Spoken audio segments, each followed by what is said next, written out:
السلام علیکم ناظرین، ہمارے چینل کو سبسکرائب کریں اور ساتھ ہی ساتھ بیل آئیکن کو دبائیں تاکہ آپ کو ہمارے نئے آنے والے ویڈیو کی نوٹیفیکیشن مل سکے، اور ساتھ ہی ساتھ ویڈیو پسند آنے کی صورت میں اس کو کمنٹ، لائک اور شیئر کرنا بھی نہ بھولیں۔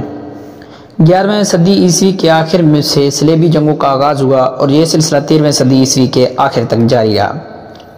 200 برس سے زائد اس معرکہ آرائی میں جرمنی، فرانس، برطانیہ اور یورپ کے تمام عیسائی حکمرانوں نے حصہ لیا۔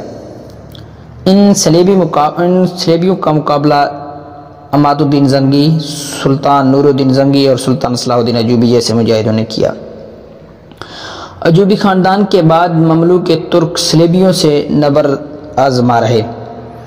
اس سے طرح کل 7 بڑی صلیبی جنگیں ہوئی۔ صلاح الدین کا تعلق کرد قوم سے تھا۔ وہ 19 ستمبر 1138 میں تقریت کے مقام پر پیدا ہوا۔ اس کا نام یوسف رکھا گیا۔ صلاح الدین نے سلطان نور الدین زنگی کے زیر سایہ تربیت پائی۔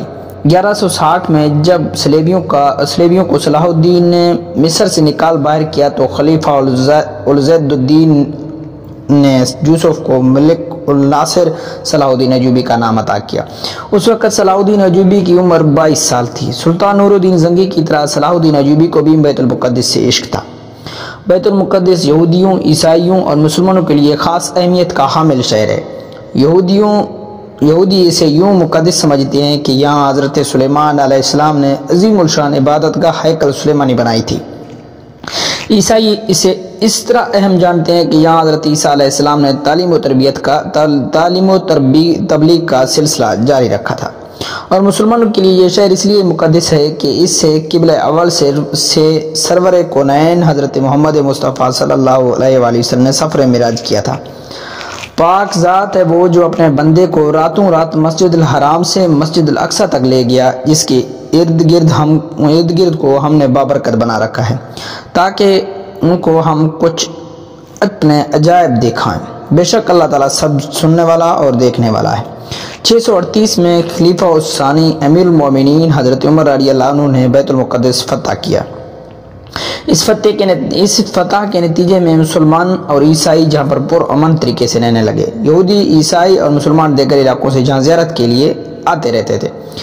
پھر 1099 میں عیسائی فوج نے بیت المقدس پر قبضہ کر لیا۔ وہاں کے باشندوں کا بے دردی سے قتل عام کیا۔ بیت المقدس کی آزادی کے لیے جب صلاح الدین ایوبی نے تلوار اٹھائی تو تمام عیسائی دنیا صلاح الدین ایوبی کے خلاف صف آرائی ہو گئی۔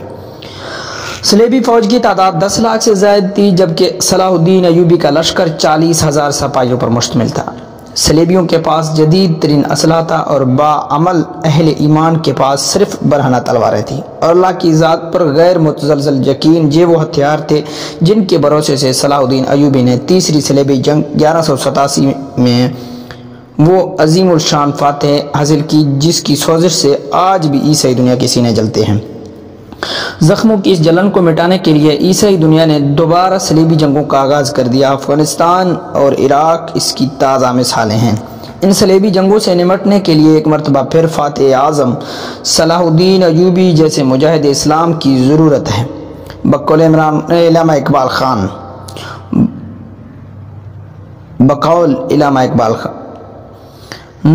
نکل کے صحرا سے جس نے روما کی سلطنت کو الٹ دیا تھا، نکل کے صحرا سے جس نے روما کی سلطنت کو الٹ دیا تھا، سنا ہے جو قدسیوں سے میں نے وہ شعر پھر آشکار ہوگا۔ آج سے 150 سال قبل دنیا کے نقشے پر 2 عظیم طاقتیں موجود تھیں، ایک روم اور دوسرا ایران۔ موجودہ سیاسی اصطلاح میں کہا جاتا ہے کہ یہ دونوں ماضی کی سپر پاوریں تھیں۔ روم پر عیسائیوں کی حکمرانی تھی اور ایران مجسسیوں، آتش پرستوں کا مرکز تھا۔ ان کے عقیدے کے مطابق آگ ہر شے کو جلا دینے کی طاقت رکھتی تھی، اس لیے اسے خدا کا درجہ دے دیا گیا۔ ایران کے تمام چھوٹے بڑے معبدوں میں ہر طرف آگ روشن رہتی تھی اور پجاری بھڑکتے ہوئے شعلوں کے سامنے سجدہ ریز رہتے تھے اور صدیوں سے یہ مخصوص دعا مانگتے تھے: اے ہمارے محبوب، جس طرح تو لازوال و عظیم ہے، اسی طرح اپنے نام لیواؤں کو بھی عزت و جلال عطا کر۔ ہمیں ہمارے دشمن پر ایسا غلبہ بخش دے جیسے ذبح ہونے والے جانور بے دست و پا نظر آتے ہیں۔ اہل زمین کے دلوں میں ہماری ایسی ہیبت ڈال دے کہ وہ سوتے میں بھی ہم سے خوفزدہ ہی رہیں۔ اور درفش قاویانی کو اتنا بلند کر کے وہ آسمان کو چھونے لگے۔ درفش قاویانی آتش پرستوں کا مقدس پرچم تھا۔ ایرانی فوج اور عوام اس بات پر پورا یقین رکھتے تھے کہ جس میدان جنگ میں یہ متبرک جھنڈا لہرائے گا وہاں دشمن شکست فاش سے دوچار ہوگا اور مجسسیوں کو عظیم الشان فتح حاصل ہوگی۔ پھر جب اسلام کی شکل میں حق نمودار ہوا تو باطل فرار ہو گیا، مقدس پرچم اٹھانے والے ہاتھ کاٹ دیے گئے۔ درفش قاویانی جیسے فتح نصرت کا نشان سمجھا جاتا تھا، بدبختی کی علامت بن کر اسی طرح خاک میں مل گیا کہ اس کا ایک تار تک باقی نہ رہا۔ یہ 14 ہجری کا تاریخ ساز اور یادگار سال تھا جب صدیوں سے روشن آتش کدے بجا دیے گئے۔ آگ کے پجاری کہا کرتے تھے کہ یہ شعلے کبھی سرد نہیں ہوں گے اور انہیں بجھانے والی مخلوق آج تک پیدا نہیں کی گئی، مگر جب ایمان کی تیز ہوائیں فاران کی چوٹیوں سے اتر کر ایران کے میدانوں میں داخل ہوئیں تو پھر سب کچھ خس و خاشاک کے مانند اڑنے لگا۔ نوشیراں کی نادر و قیمتی یادگاریں مٹی کے کھلونے کی طرح حقیر اور رازاں ٹھہریں۔ جس طرح کعبے میں بت رکھے ہوئے بت منہ کے بل گر کے ہو اللہ احد کے کہتے تھے، اسی طرح ایوان کبریٰ کے بلند اور سنگی میناریں زمیں بوس ہو کر اللہ کی کبرائی بیان کرتے رہے، مغرور شاہوں کے نسب و نامے ورق ہو کر بکھر گئے، ان کے اٹھے ہوئے سر انسانی ٹھوکروں اور گھوڑوں کے سموں سے پامال ہونے لگے، ہڈیاں چٹیخ کر ٹوٹنے لگیں اور پھر راستوں کا غبار بن کر رہ گئیں، یہاں تک کہ ان کی آخری نشانیاں تلاش کرنے والا بھی کوئی ایسا نہ بچا کہ اتنی قدیم و طاقتور سلطنت کی بساط یوں الٹی کہ میراثی خواہاں تک نہ رہے۔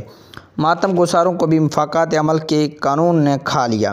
موت کا خونی دہن اپنے پورے طول و عرض کے ساتھ کھلا ہوا تھا اور ایران کی فضاؤں میں بہت دن تک یہ ہولناک صدا گونجتی رہی۔